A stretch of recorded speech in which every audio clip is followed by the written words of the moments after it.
Ya. ¿Se ve? Sí, profe, sí se ve. Sí, profe. Ya, estoy grabando, ¿no es cierto? Sí, profe. Ya, ok.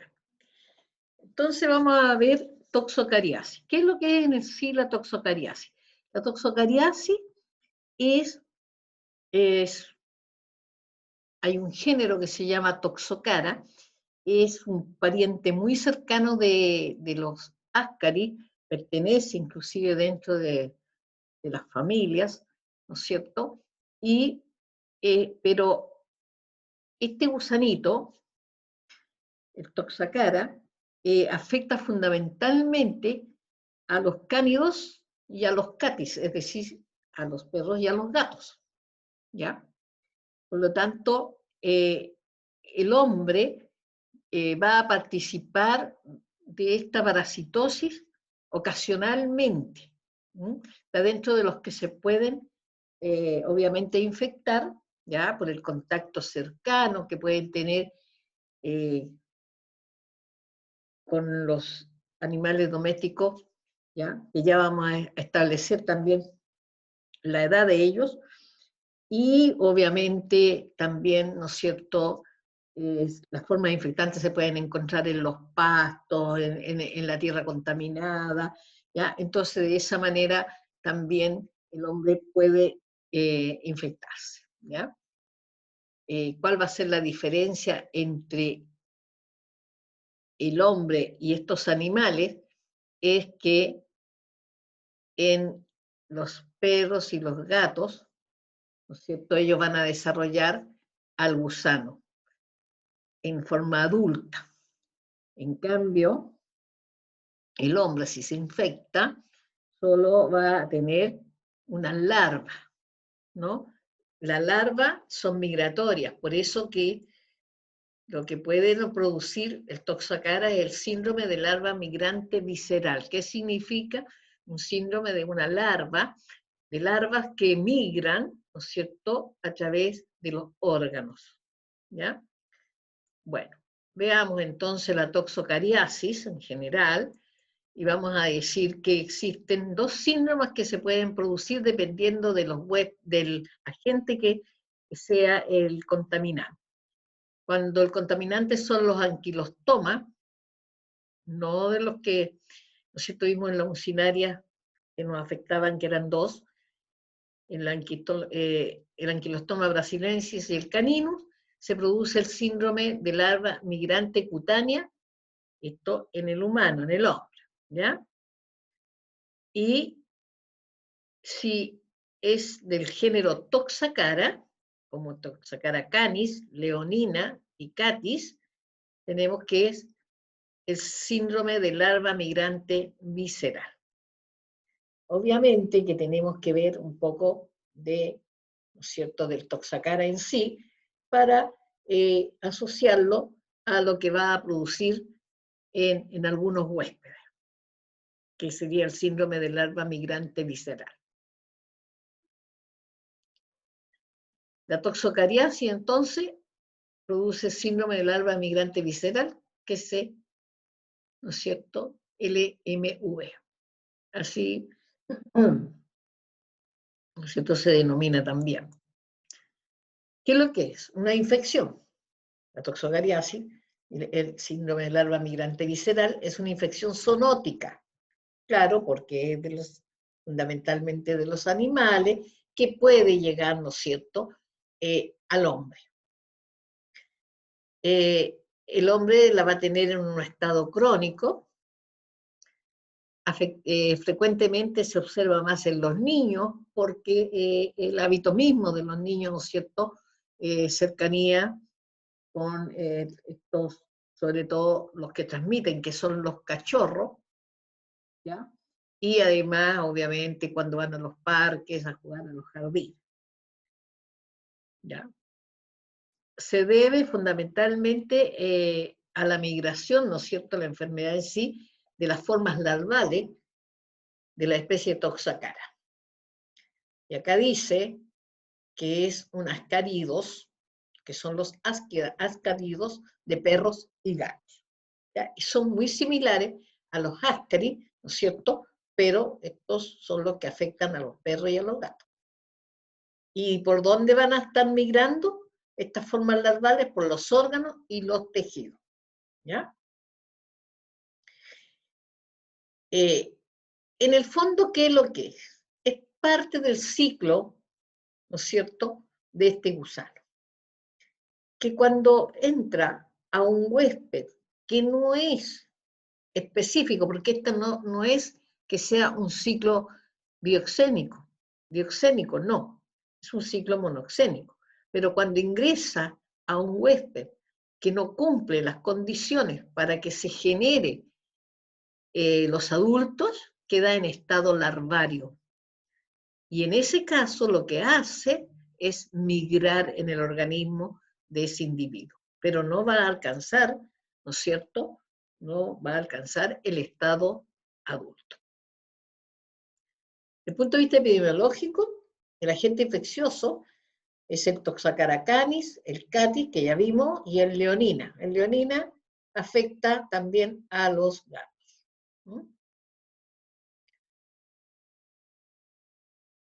La distribución es mundial, ¿no?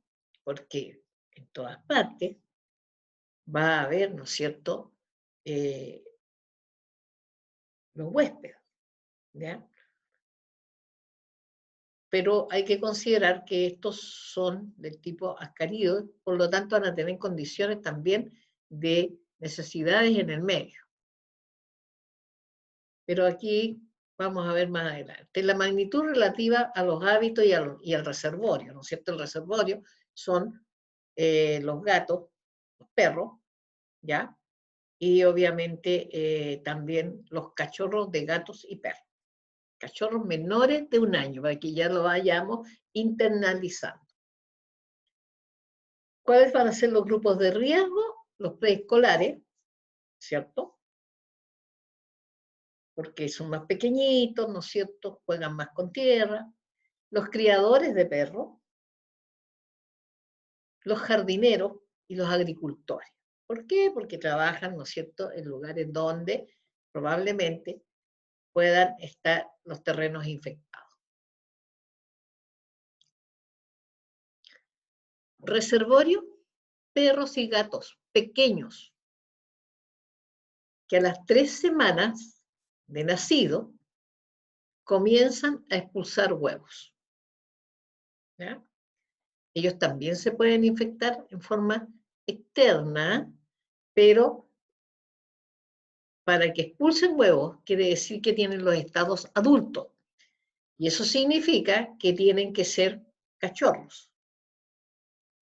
Cuando son menores de 1 año, ellos pueden lograr, o sea, en su organismo, el gusano logra los estados adultos, se produce la cópula y se eliminan los huevos. El mecanismo de transmisión entonces va a ser contaminación fecal con tierras contaminadas con huevos fértiles de Toxocara. Vamos a poner espécimen porque puede ser por cualquiera de los 3.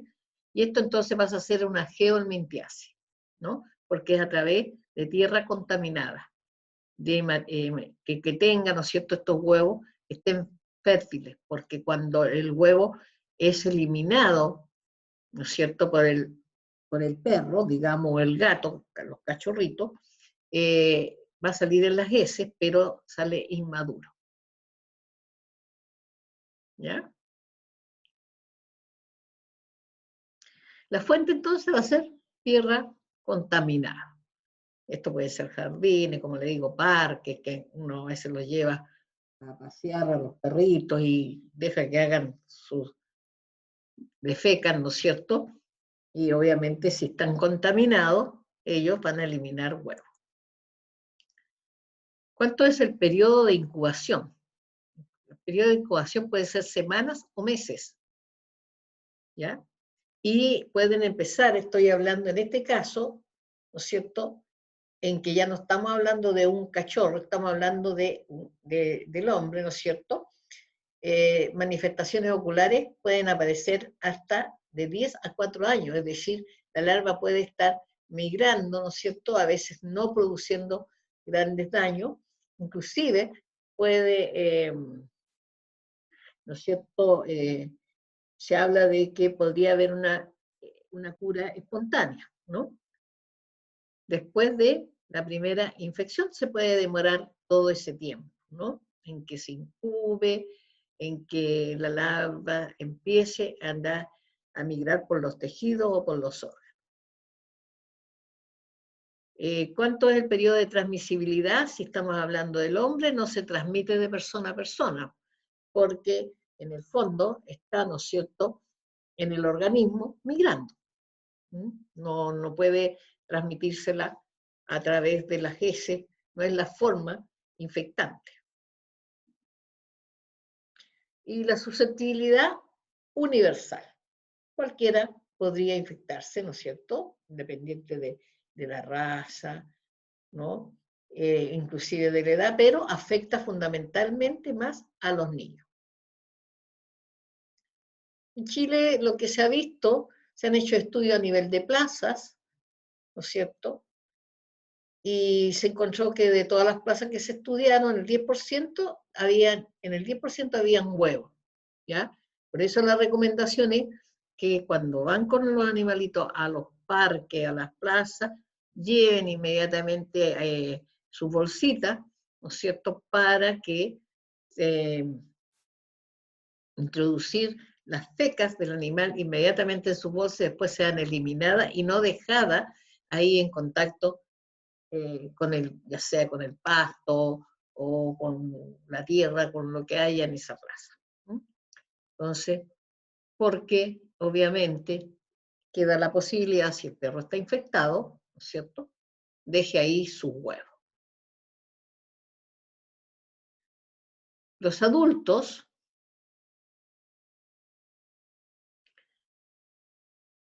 en personas adultas, se hizo también estudio de respuesta inmune y se encontró un porcentaje de 8 a un 3% de población adulta presuntamente sana, no tenía signos, pero eran positivos, ¿ya?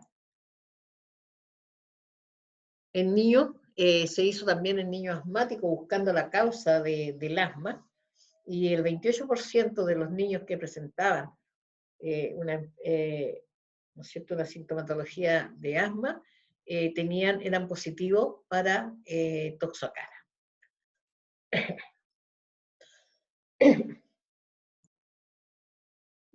Y después tenemos que también hay estudios en población infantil que consultaban por eosinofilia, y el 25% de ellos, el 25% de ellos,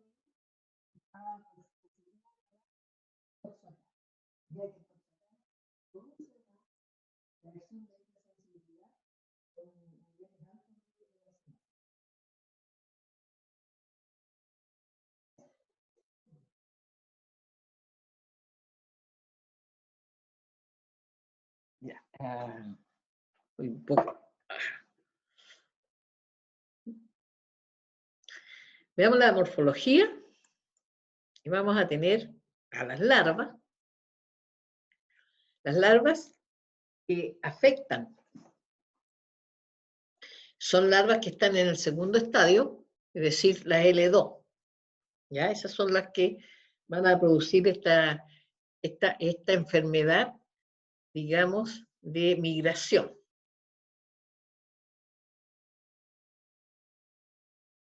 Porque las L1 son las que están en el huevo. El tamaño de la larva es de 400 micrones de largo por 20 micrones de ancho.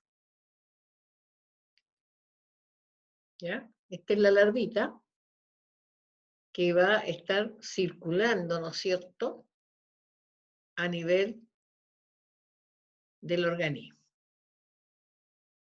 Y el huevo, los huevos, son infectantes cuando desarrollan la larva. Por lo tanto, tenemos que decir que la forma infectante de adquirir la toxocariasis, en el fondo, si es el hombre, la larva migrans sería el huevo larvado,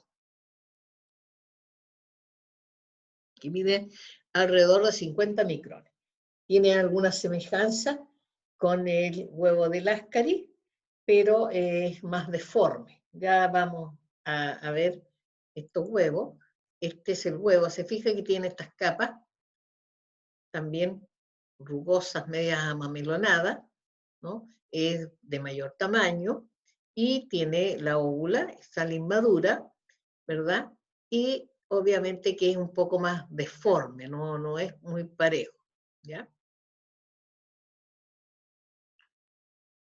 Aquí tenemos el huevo, ¿se dan cuenta lo que es medio deforme en la estructura? ¿Ya? Este huevo, así es como sale del organismo de estos cachorros, ¿no es cierto? Y ya sea gato o perro, y en el medio ambiente, bajo las condiciones adecuadas de temperatura, de humedad, ¿no? Va a generar una larva. Entonces, este huevo, que esta es la larva, también se ve deforme, ¿verdad? Ese huevo, ¿no es cierto?, va a ser la forma infectante. Si este huevo es ingerido por el hombre o por perros mayores de 1 año, ¿ya?, o gatos mayores de 1 año, va a ocurrir en ellos lo mismo. Van a ser, ¿no es cierto?, la larva que va a migrar a nivel de los tejidos, ¿no es cierto?, y de los órganos del organismo. O sea, van a tener eh, el síndrome de, ¿no es cierto?, de migración larvaria. Por eso la transmisión fundamentalmente puede suceder por la relación cercana con cachorros, entonces, que puede tener huevos, pero esos huevos no le van a afectar a la persona si es que no están larvados, ¿no? Como habitualmente no van a estar larvados, entonces no hay un riesgo tan grande en esto, sino el riesgo es más bien por la contaminación del terreno. Acá tenemos el ciclo y vamos a ver qué puede ocurrir en este ciclo. Acá tenemos un ciclo y acá tenemos otra parte del ciclo. Vamos a ver el ciclo, este es el cachorro, ¿cierto? ¿Ya? Este cachorro se infecta, va a generar en su organismo, ¿cierto?, a los adultos. ¿Con qué se va a infectar este cachorro? Este cachorro se puede infectar directamente desde el medio, ¿no es cierto?, pero también puede nacer, ¿ya?, infectado por traspaso de la madre. Ya vamos a aclarar cómo llega ahí. Entonces, tenemos que vamos a tener el desarrollo de las larvas, ¿no es cierto?, que va a llegar al intestino, ahí se va a liberar las larvas, estas larvas se van a introducir, ¿no?, a la circulación, ¿ya?, y van a volver al intestino. Van a ser como el ciclo de los, ¿no es cierto?, circulación, a los bronquios, ¿no es cierto?, se libera, sube, llega al esófago, y de ahí pasa al intestino, al lumen intestinal. A ese nivel, ¿no es cierto?, van a haber cambios de muda, van a crecer, se van a transformar en adultos y se va a producir la cópula y van a eliminar estos huevos. Estos huevos van a quedar en el medio externo, ¿verdad?, aquí, madurando con las condiciones habituales de humedad, temperatura, ¿no es cierto?, y vamos a tener aquí este huevo larvado, ¿no es cierto?, que sería la forma infectante. este huevo larvado, obviamente, puede infectar a otro cachorro y se genera este ciclo. O puede infectar a otros seres como niños, ¿no es cierto? Individuos representando al hombre, perros o gatos mayores de 1 año, ¿ya? Ahora, aquí dentro del ciclo del perro, ¿cierto? Puede haber una alta infección larvaria y que pueden pasar directamente hacia las heces. Aquí puede pasar directamente sin hacer este ciclo. ¿Por qué? Porque puede venir, ¿no es cierto?, estas larvas, ¿ya? Pueden ser traspasadas, ¿por quién? Por la madre, ¿ya? Y entonces estas larvas no requieren hacer esta vuelta, ¿no? Inmediatamente van a crecer y van a haber cópula y va obviamente a transformar, ¿no es cierto? Van a ver los huevos que van a ser eliminados de estos cachorros ya a las 3 semanas, ya están eliminando huevos. Ahora, veamos aquí. Si estos huevos ingresan a un humano, y va a ser la larva migrante, ¿no? Y va a estar migrando esa larva por el organismo, ¿no es cierto?, en los órganos y tejidos. Si ingresa a un perro, ¿no es cierto?, a un macho, va a pasar lo mismo que en el hombre. Va a quedar, ¿no es cierto?, hasta nivel de migración. Ahora, si este es la hembra, va a pasar lo mismo. Va a ser una larva migrante. Y ahí va a quedar. Pero,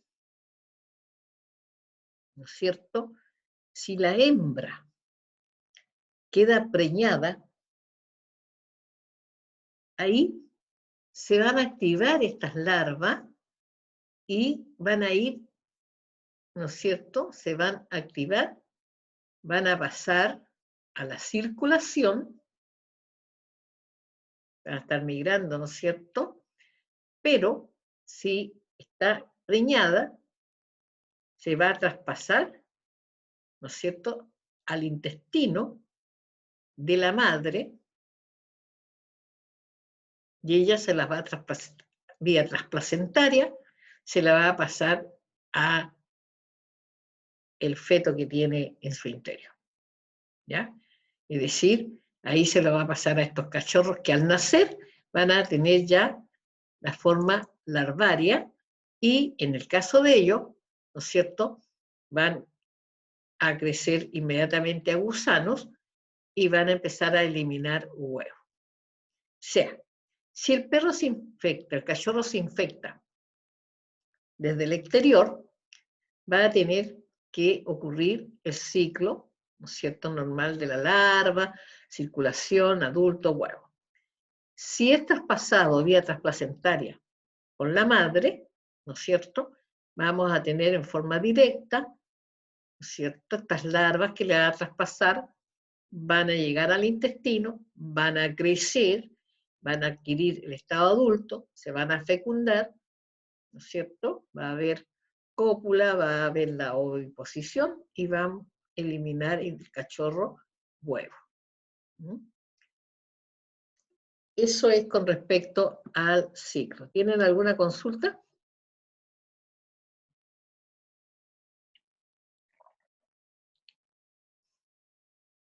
¿No? Bueno, aquí el riesgo entonces son los cachorros menores de 1 año, que van a estar eliminando estos huevos, que va a ser los que van a madurar, se van a hacer larvados y van a ser la forma infectante.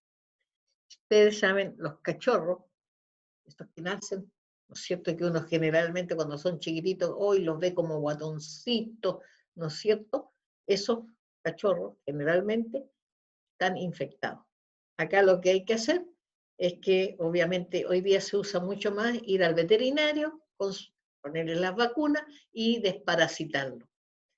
¿Ya? Cuando se desparasita, hay que estar atento al lugar donde produce la defecación, porque ahí va a eliminar los gusanos, pero también elimina huevos que pueden quedar ahí, ¿no es cierto?, y transformarse en un riesgo, ¿ya? Entonces ahí hay que estar atentos, ¿no es cierto?, a la defecación del cachorro, y después sacar todo, limpiarlo muy bien, desinfectar todo, de tal manera de que no quede el riesgo. Entonces el problema es en los menores de 1 año, tanto perros y gatos. ¿Ves que esta guatita que tienen? Entonces muchas veces no es que sean gorditos, sino que son infectados, ¿no es cierto? Ellos van a tener estos gusanos, como si ustedes se fijan, son muy similares a los ascaris, ¿no? Inclusive son de tamaño, ¿no es cierto? No son pequeños, ¿no? Y ahí tenemos un macho, acá tenemos una hembra, ¿no? Acá también para mostrar hembras, fundamentalmente más. Algunos con tendencia a ser, esta es hembra porque la parte fina está acá. ¿Ya? Entonces, tenemos estos gusanos que son muy similares al ascaris, pero que son de los cánidos y de los catis. La patogenia que va a producir ahora, va a haber un traumatismo tisular, se van a producir fenómenos inflamatorios, esto es lo que se va a producir en los que tienen la enfermedad, ¿no es cierto?, de la migración larvaria. Se van a formar granulomas, porque el tejido, ¿no es cierto?, va a estar inflamado, va a haber traumatismo, se forman granulomas. Las localizaciones que pueden estar estos gusanos son en hígado, pulmón, en el ojo, los ojos, sistema nervioso central, ¿ya? Entonces, variado. Ay, metiendo bulla. Ahí tenemos un síndrome de larva migrante visceral ocular. Esto aquí, o esto aquí. No es que esté afuera, está adentro, y se visualiza la larva, ¿no es cierto?, ubicada en la parte ocular. Y acá también tenemos.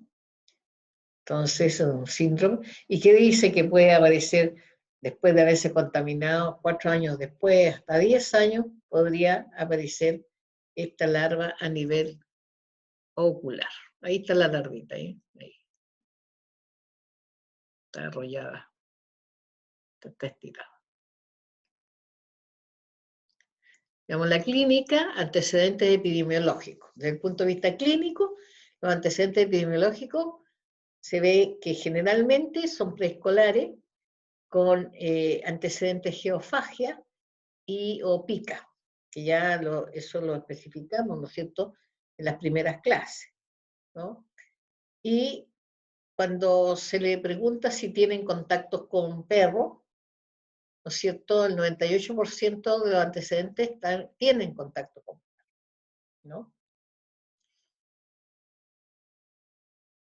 La forma sistémica de la larva migrans visceral, tenemos que va a haber una eosinofilia, que es bastante importante como respuesta, ¿no es cierto?, del organismo a la presencia de la larva, una respuesta de hipersensibilidad.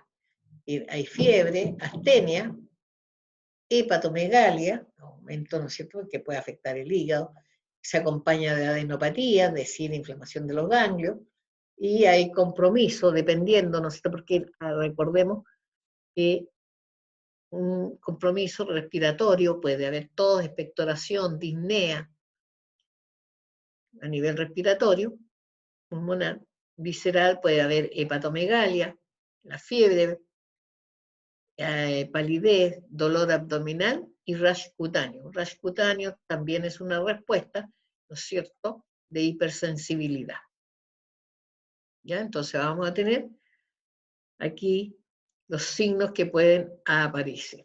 Va a depender también de la cantidad de larvas que, ¿no es cierto?, en el fondo la cantidad de huevos larvados con la cual se contaminó el individuo. Y el diagnóstico son estudios histopatológicos, se podrían realizar, pero son más invasivos. El hemograma va a hacer sospechar porque va a haber una eosinofilia importante, ¿ya? Por lo tanto, sospecha, porque hay varias enfermedades o parasitosis donde, ¿no es cierto?, nos vamos a encontrar con una eosinofilia. Aquí se mide la gamma globulina, van a estar aumentadas.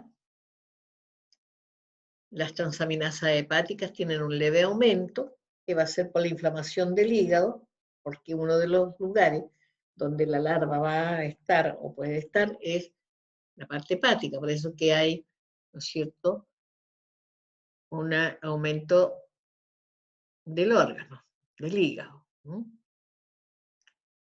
Y se puede diagnosticar, ¿no es cierto?, por pruebas inmunológicas como ELISA, Toxacara IgG, a títulos, ¿no es cierto?, que vamos a tener ya a títulos de 150, 164 hacia arriba.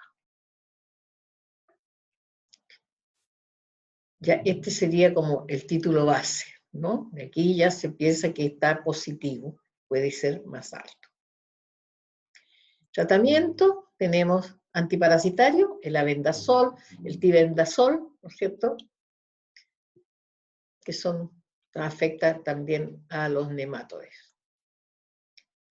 Hay que dar antihistamínico porque ya vimos que hay una alta respuesta, ¿no es cierto?, de hipersensibilidad con eosinófilos muy altos, ¿no es cierto?, y con algunas reacciones propias de la reacción de respuesta a la hipersensibilidad a la larva que está migrando. Antiinflamatorio, ¿no es cierto?, se puede usar corticoides, de tal manera de ayudar, ¿no es cierto?, a bajar la inflamación que se está produciendo en los órganos. A ver, la hepatomegalia, para que haya baje el nivel de inflamación y ayude, colabore con las molestias que puede producir el dolor y la inflamación. ¿Cuáles serían los métodos de control? ¿Por dónde tendríamos que comenzar? Obviamente hay que tomar medidas preventivas. Para poder controlar hay que prevenir. Y, por ejemplo, tenemos el control de paciente, ¿no es cierto?, el control de un paciente infectado, de los contactos y del ambiente inmediato, para poder determinar si hay aquellos que viven en el mismo ambiente o participan del mismo ambiente que el paciente, ¿no es cierto?, puedan también estar infectados con esta larva. Las medidas preventivas, hay que educar a la población, especialmente a los dueños de animales como perros y gatos, sobre la infección y el riesgo de pica, ¿no? Recordemos que era una enfermedad de tipo nervioso en que el individuo, ¿no es cierto?, rasguña, ¿no es cierto?, las paredes, cemento, ¿no es cierto?, se come inclusive lo que de ahí obtiene. Entonces, a las personas hay que educarlas, y hay que educarlas, ¿no es cierto?, la mayor educación es que debe desparasitar a sus cachorros, ¿cierto?, que si los saca de paseo, debe retirar las fecas, ¿ya?, de tal manera de no estar contaminando y aumentando la posibilidad de otras personas se puedan infectar o otros cachorros que se puedan infectar. Fomentar tenencia responsable de mascotas. A eso se refiere la educación. Tiene que, dentro de la educación hay que fomentar dar buena alimentación y el control periódico del veterinario para que los vaya desparasitando, los vaya vacunando, ¿no es cierto?, haga los tratamientos adecuados. Hoy día se acostumbra más. Y evitar la contaminación de la tierra por las heces de perros y gatos, sobre todo cercano a la casa o en lugares de juego de los niños. Acá uno muchas veces ve donde la gente suelta sus mascotas y que vayan a hacer sus necesidades donde primero encuentran. De esa manera no debe ocurrir en que se retire, ¿no es cierto?, las heces de los perros y de los gatos. ¿Qué recomienda? ¿Qué recomendaciones va a dar la Conferencia Nacional de Control de Perros y Gatos de Estados Unidos y de la OMS? ¿Cuáles fueron sus recomendaciones después de hacer una conferencia nacional de cómo se deben controlar, ¿no es cierto?, estos animalitos? Dice que se debe limitar la población de perros y gatos sin dueño, es decir, se refiere a los vagos, ¿no? A veces el perro, obviamente, generalmente, estos sin dueños están en la calle, ¿no?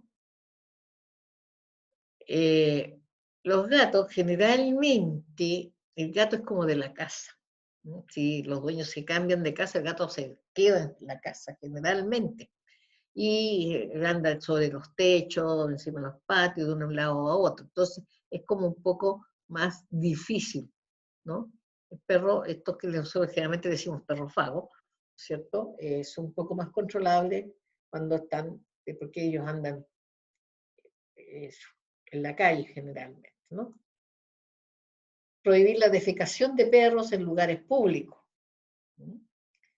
Yo he visto, por ejemplo, en algunas plazas, no acá, en Santiago, en una plaza donde había juegos para niños y tenían en los 4 lugares de las plazas, tenían las bolsas listas para que si alguien llevaba un cachorro, un perro grande, chico, lo que sea, las pecas tenía que llevárselas y ahí estaba la bolsa, ¿no? O sea, no, eso no ocurría en todas las plazas, esta era en una de las plazas de la comuna de Las Condes, ¿no?, donde tenían ese cuidado porque ahí iban muchos niños a jugar, ¿ya? Y habían lecheros por todas partes. Excluir los perros del área de juegos infantiles, ¿ya? O sea, en realidad, no permitir que uno lleve la mascota a donde hay juegos de niños. Promover, como dice, el concepto de posesión responsable de las mascotas. Educar al público respecto al riesgo de tener estas enfermedades zoonóticas, porque si bien es cierto, en algunas pasa muy desapercibido, no causa grandes daños, porque como digo, va a depender del número de huevos con el cual se contaminó, por lo tanto eso indica mayor o menor cantidad de larvas. Si hay mayor cantidad de larvas, hay daño, ¿no es cierto?, importante. Y promover el control periódico de las mascotas por los veterinarios, desparasitación, ¿no es cierto?, la rutinaria de los perros, es decir, cada cierto tiempo hay que desparasitar. ¿Alguna duda?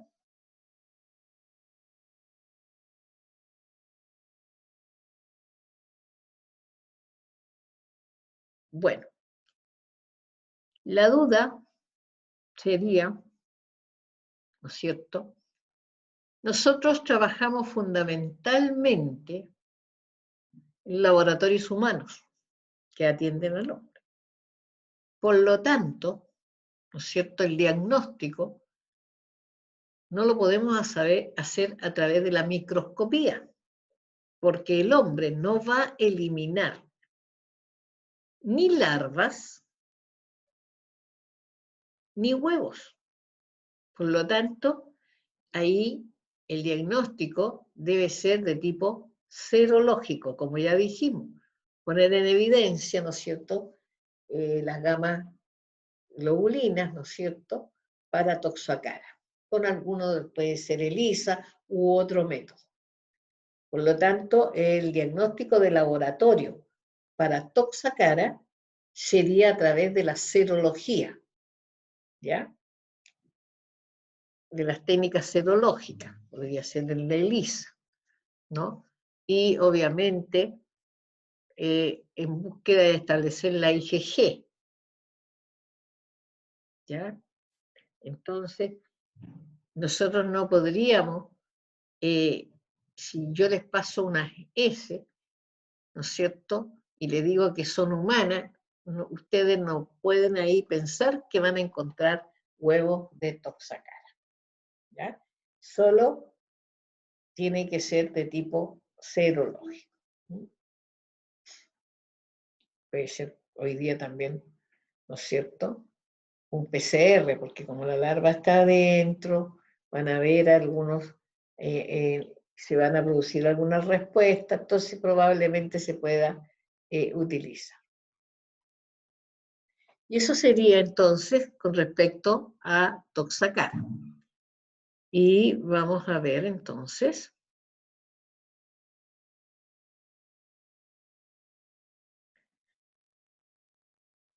A ver, estrongiloideosis.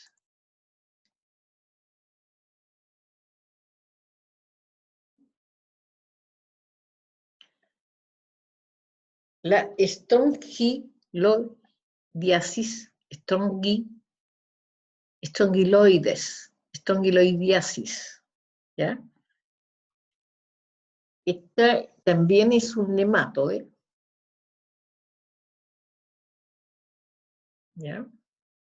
Es una infección producida por un gusano muy pequeñito, que es del género Strongyloides.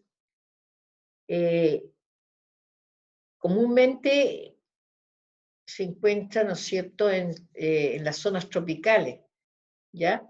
Capaz de, en zonas tropicales, eso ya nos está indicando que de alguna forma, ¿no es cierto?, este gusanito requiere del medio ambiente.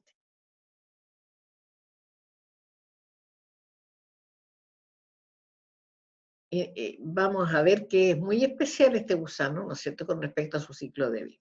Pero generalmente, donde hay más frecuencia de esta parasitosis es en las zonas tropicales y obviamente en las subtropicales cercanas. Capaz de producir un cuadro digestivo, es de curso crónico y el pronóstico es variable dependiendo, ¿no es cierto?, también de la cantidad de gusanos que puedan estar en el organismo. Digamos, la taxonomía es de la clase Cercenetea, de la clase Rhabditidea, por lo tanto ya está muy cercano, en parte muy similar a lo que vimos en las Upsinarias, que también pertenecen a la subclase Rhabditidea. Orden Rhabditida y superfamilia Rhabditoidea y a la familia Strongyloidae. Y a la especie Strongyloides estercolaris. Hay otras especies, ¿ya? Pero nosotros vamos a ver la Strongyloides estercolaris, que es la que nos afecta. Aquí han habido casos. De hecho, yo siempre me gusta nombrar un caso. En Chile no se hablaba de la estrongiloidiasis en general, como era de una parasitosis más tropical. Acá un colega que trabajaba en el hospital, él, había un caso de una paciente que estaba embarazada y que vivía en el Valle de Utah, y resultaba que tenía muchas diarreas y no encontraban cuál era la causa. Y le mandaron a hacer parasitológicos, ¿no es cierto? Y este colega logró evidenciar, ¿no es cierto?, y ver la forma que se encontraba en el intestino, que es lo que habitualmente se ve, la larva, ¿ya? Una larva rhabditoide,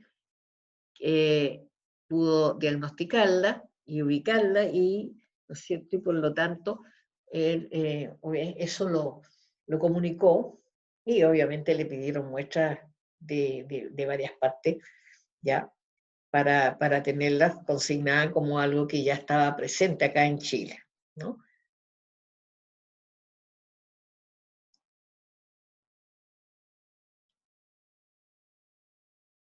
Veamos la epidemiología.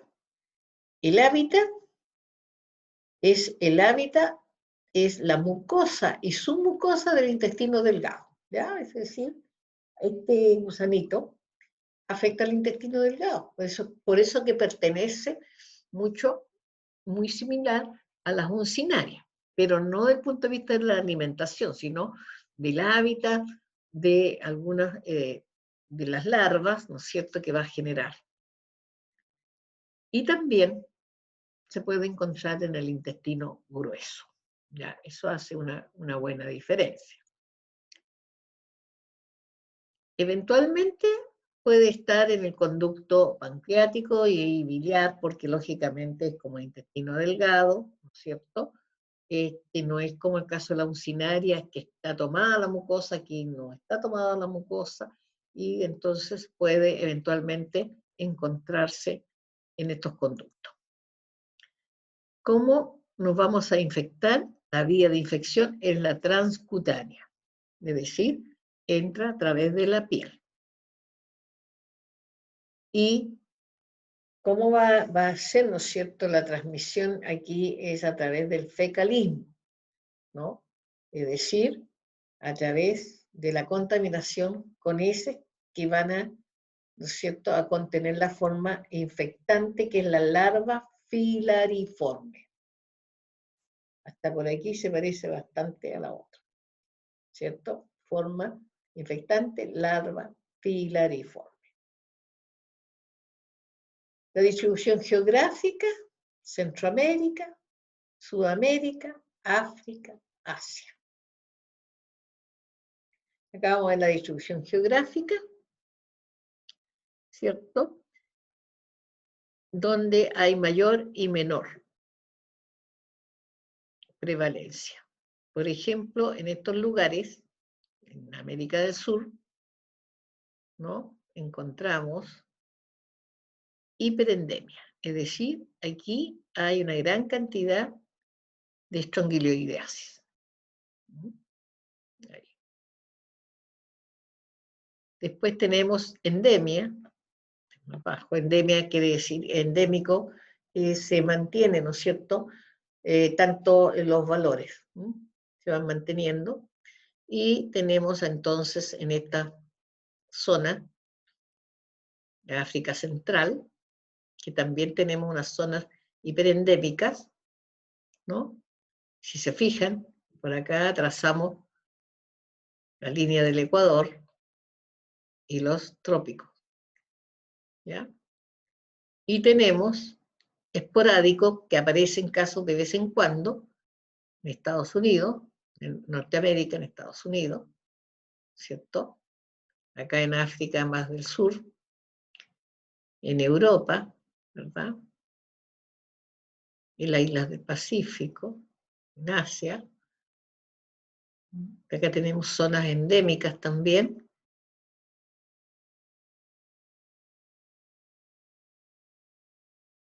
Y acá, aquí estamos nosotros, en que hay, ¿no es cierto?, hay una endemia, ¿no? En todo caso, Chile es uno de los países que tiene menos frecuencia de estrongiloideasis, ¿ya? Quizás también antes no se identificaba, no se diagnosticaba.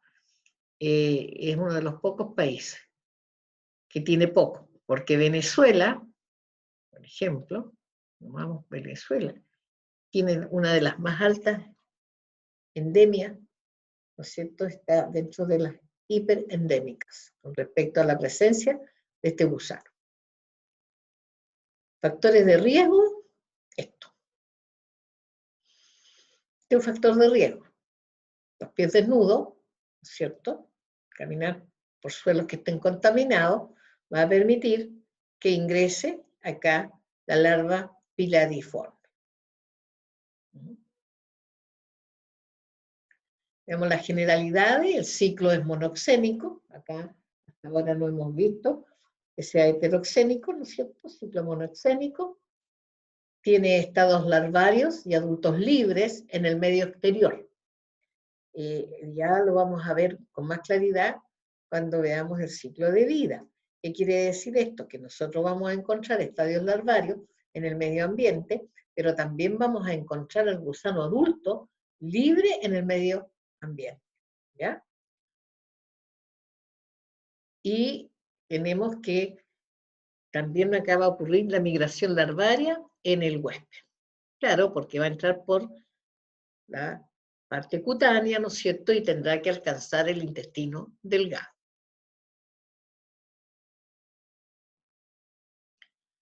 Y la transmisión, existe la transmisión transcutánea, ¿ya? Es decir, la transmisión transcutánea porque va a entrar, ¿no es cierto?, a través de la parte cutánea. Pero aquí vamos a ver también que hay una transmisión transcutánea en el mismo individuo. Acá tenemos las larvas, larva filariforme, larva rhabditoide. La larva filariforme es un tamaño de 500, pero la literatura dice entre 500 a 700 micrones, ¿no? Y la rhabditoide de 250 micrones. Rhabditoide aquí se le nota claramente, ¿no es cierto?, su esófago, donde es rhabditoide, y en esta va a ser su esófago filariforme. Veamos el ciclo biológico. Bueno, el ciclo biológico que tenemos acá, vamos a observar que este gusano tiene una vida parasitaria, pero también va a realizar una vida libre. Habitualmente, lo que ocurre es que alterna la vida parasitaria con la vida libre, ¿ya? Puede alternarla, ¿ya? Entonces, vamos a partir de un individuo que tiene en su intestino, ¿no es cierto?,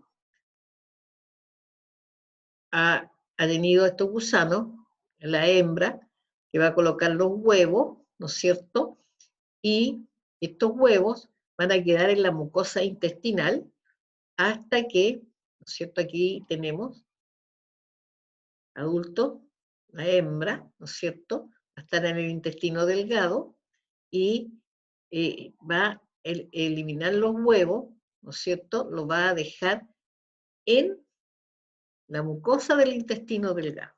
Ahí va a quedar. Esos huevos van a, son estos que están acá, ¿no es cierto? Una vez que son colocados, ellos van a continuar en el intestino, en la mucosa del intestino, ¿no es cierto? Porque van a estar ahí hasta generar la larva rhabditoide.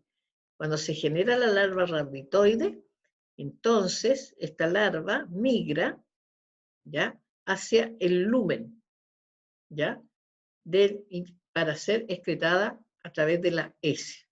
Entonces nosotros lo que vamos a ver en las S, en este caso, va a ser esta larva rhabditoide. Pero esta larva que se genera aquí, en el lumen, puede producir un proceso de autoinfección, es decir, crecer en el lumen y generar la larva filariforme, ¿ya? Y esta larva filariforme transformarse en hembra, adulta, ¿no es cierto?, en adultos, y generar el huevo, ¿ya? Esta es una autoinfección, ¿ya?, larvaria. Esta va a penetrar la larva al intestino, la mucosa, ¿no? También puede afectar, ¿no es cierto?, infectar entrando a través del tejido perianal, ¿ya? También puede ya hacer un ciclo de infección a través de la parte perianal. Cuando esta larva sale hacia el exterior, ¿cierto? Cuando sale hacia el exterior, vamos a tener que tiene que transformarse en filariforme, porque como larva rhabditoide en la parte externa no puede hacerlo. Por lo tanto, ¿no es cierto?, tiene que desarrollar en el ambiente, transformarse en la larva filariforme para poder de nuevo producir la infección. Pero también puede ocurrir que esta larva, ¿no es cierto?, estas larvas que están, no es la larva, las larvas que están ahí, generen no la larva filariforme, generen a los adultos. ¿Ya? O sea, va a pasar lógicamente por filariforme, ¿no es cierto? Y esta filariforme se va a transformar en adulto, de vida libre. Estos adultos que quedan ahí en el terreno se van a producir la cópula, ¿ya? Se va a producir la cópula y obviamente se van a fecundar los huevos que son depositados, ¿no es cierto? Los huevos fertilizados por la hembra. Estos huevos van a continuar su fecundación, ¿verdad? Ya está, y empieza el proceso reproductivo de división. Ahí está con blastómera, ¿verdad? Y va a generar la larva rhabditoide. De los huevos embrionados se va a generar la larva rhabditoide. Esta larva rhabditoide puede tener dos caminos, ¿no es cierto? Un camino es ir a formar la larva filariforme, ¿no? Para que quede en ese estado, en el terreno, digamos, siempre en los primeros milímetros, y pueda infectar, ¿no es cierto?, al hombre vía transcutánea, o sea, vía cutánea. Va a entrar, ¿no es cierto?, ¿ya? Y va a producir la infección. O esta larva rhabditoide que está acá, ¿no es cierto?, nuevamente puede generar los adultos y se produce entonces en el medio, ¿no es cierto?, lo que se va a producir, van a haber huevos, va a haber larvas y estas larvas se van a transformar en filariforme y va a aumentar el riesgo, ¿no es cierto?, aumenta, como ustedes pueden ver, el riesgo de infección, ¿ya?, de tener la forma infectante en los terrenos contaminados. Por eso que uno de los riesgos de la parasitosis, por ejemplo, es los pies desnudos, ¿no? O los que trabajan en zonas más agrarias, que trabajan con las manos, ¿no es cierto? Obviamente también puede ingresar por esas vías, ¿ya? Entonces, ¿qué tenemos de este ciclo? Es un ciclo en que el gusano, ¿no es cierto?, vive en forma parasitaria y alternadamente puede vivir, ¿no es cierto?, como, digamos, vida libre, ¿ya? En la parasitaria y en la vida libre, lo que vamos a tener es la larva filariforme, que va a quedar, ¿no es cierto?, como forma infectante, ¿ya? Al producirse esto, vamos a tener esta larva, ya sea por este camino, o sea por este otro camino. Además de la autoinfección que va a aumentar el número, ¿cierto?, de hembras que van a colocar los huevos.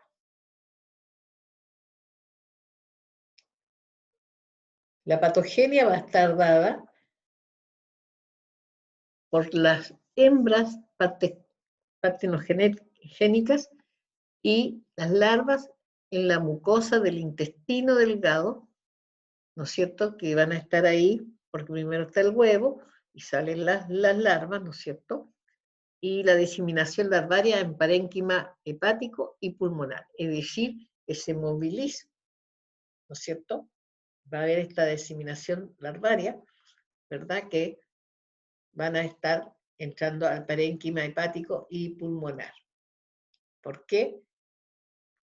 Porque la larva, ¿no es cierto?, filariforme, va a ingresar por la vía cutánea. Y al entrar por la vía cutánea, tiene que alcanzar la circulación, pasar por el aparato respiratorio, llegar finalmente al pulmón, ¿verdad? Y de ahí migrar para llegar al intestino delgado. Esto es muy similar a lo que ocurre, ¿no es cierto?, en la uncinaria. Por lo tanto, por un lado, esa diseminación larvaria, ¿no es cierto?, va a producir algún tipo de alteración. Puede producir graves gastroenteritis en inmunodeprimido. Acá, cuando son inmunocompetentes, generalmente la respuesta es mejor y la enfermedad pasa más leve. Pero cuando se produce grave gastroenteritis en los inmunodeprimidos, ¿ya? En la cual se produce una diseminación larvaria sistémica, es decir, las larvas van a migrar a distintos órganos, ¿no? Esas larvas que salieron, no solo las que entraron, sino las que salen de los huevos, que caen al lumen, y de ahí ellas pueden, ¿no es cierto?, introducirse en el tejido, alcanzar el aparato circulatorio e invadir otros órganos. Vamos a tener dentro de la patogenia la eosinofilia elevada, porque obviamente estas migraciones, ¿no es cierto?, van a, la autoinfección, por ejemplo, va a producir una respuesta de hipersensibilidad con una eosinofilia elevada. Aquí tenemos un corte de tejido, ¿cierto?, de intestino delgado, donde se ve la larva. Aquí está el intestino delgado, ¿no es cierto?, la estrongiloides stercolaris. ¿Ya? Ahí hay otro pedazo, ahí hay otro, ahí hay otro, ¿ya? Ahí hay otro, ¿cierto? Al hacer un corte del tejido, se observan estas larvas. ¿Cuáles van a ser los síntomas? Bueno, hasta acá, ¿alguna pregunta? ¿Alguna duda? No, profe, por mi parte, ninguna duda. Ya. Yo acepto los síntomas. Veamos los síntomas. Vamos a tener síndrome de Leffler, que ya sabemos que se produce con la migración larvaria al pasar por los pulmones. Va a haber esa respuesta de la tos seca, ¿no es cierto? Lo que implica tener este síndrome, ¿no? Como una enfermedad pulmonar, como una respuesta. Vamos a tener la eosinofilia, ¿no? Recordemos de todas maneras que el tener los eosinófilos, el haber tenido un síndrome de Leffler, generalmente no es único, son síntomas que se comparten en otras parasitosis, en la uncinaria, ¿cierto? Se van a compartir en la toxocariasis, entonces se comparten sobre todo la eosinofilia, ¿ya? Pero siempre la eosinofilia va a ser un signo que va a indicar que algo tiene que haber que esté produciendo esa respuesta, ¿no es cierto? Y entre esos hay varios parásitos que la pueden producir. El ascaris, ¿cierto? El espondiloides, las mucinarias, ¿ya? Que pueden producir este tipo de respuesta. Dolor abdominal, acá hay diarrea, porque hay una gastroenteritis. Y compromiso del estado general. Bueno, esto de, ¿no es cierto?, el compromiso del estado general es propio de tener una gastroenteritis con diarrea, dolores abdominal, ¿no es cierto?, que son similares a una gastroenteritis producida inclusive por bacterias, por algunos virus, ¿no es cierto? Pero acá llama la atención la eosinofilia. Cuando se le pregunta al paciente si ha tenido, ¿no es cierto?, por ejemplo, alguna tos seca, ¿no es cierto?, algún problema respiratorio, ¿no es cierto?, ya se puede ir asociando a que pudiera ser alguno de los parásitos nematodes que hemos conocido. El diagnóstico clínico se va a sospechar, de sospecha, pacientes que vienen de zonas endémicas, ¿no?, donde está presente el estrongiloide, que tienen dolor de diarrea, dolor abdominal y la eosinofilia muy elevada. Esta es la que está subrayada porque obviamente, ya hemos dicho, diarrea, dolor abdominal puede ser una gastroenteritis causada por cualquier otro agente, pero que además se acompañe de una eosinofilia muy elevada, ¿no es cierto?, ya hace al médico, al clínico, sospechar. En el laboratorio, al hacer un seriado parasitológico de deposición, se va a hacer un hallazgo de larva rhabditoide. Aquí, si nosotros observamos larva rhabditoide, vamos a informarla, porque ahí no tiene un letrerito que diga soy estrongiloide. Vamos a ver las características de una larva, ¿no es cierto?, que tiene, ¿verdad?, un esófago rhabditoide. Ese va a ser el hallazgo, de informar a través de un seriado parasitológico de la Strongyloides stercolaris. Aquí no vamos a observar el huevo, por lo tanto, ¿no es cierto?, ocasionalmente se podría observar el huevo, ocasionalmente, muy ocasionalmente, cuando hay una mayor eliminación, ¿ya?, que se desprenda parte de la mucosa y que salgan los huevos, pero es ocasionalmente. Acá, porque si aparece ese huevo, lo confundiríamos con el de un cinaria, si son casi similares, ¿no? Tienen blastómeras, nos haría una tremenda confusión. Entonces, aquí el elemento de diagnóstico es el hallazgo de larva rhabditoide, ¿ya?, que es lo que nosotros podemos encontrar.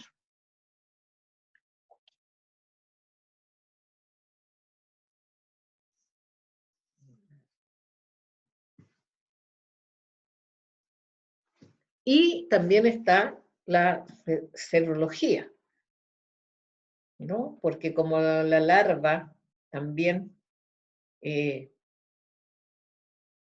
está y recorre tejido, va a tener una respuesta. Por lo tanto, también se podría diagnosticar a través usando métodos serológicos. Con respecto al tratamiento, albendazol, mebendazol, el palomato de Pyrantel, y bueno, y algunos otros medicamentos, ¿no es cierto?, que depende del clínico que lo pueda utilizar. Pero estos también hacen efecto en la larva estrongiloide. Y eso sería con respecto, ¿no es cierto?,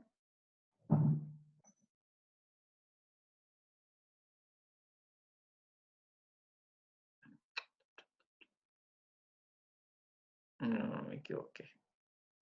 Ahí. Esta opción. Ahí está. Ya, eso sería con respecto entonces a estos dos gusanitos que hemos visto, la toxacara y la Strongyloides stercolaris.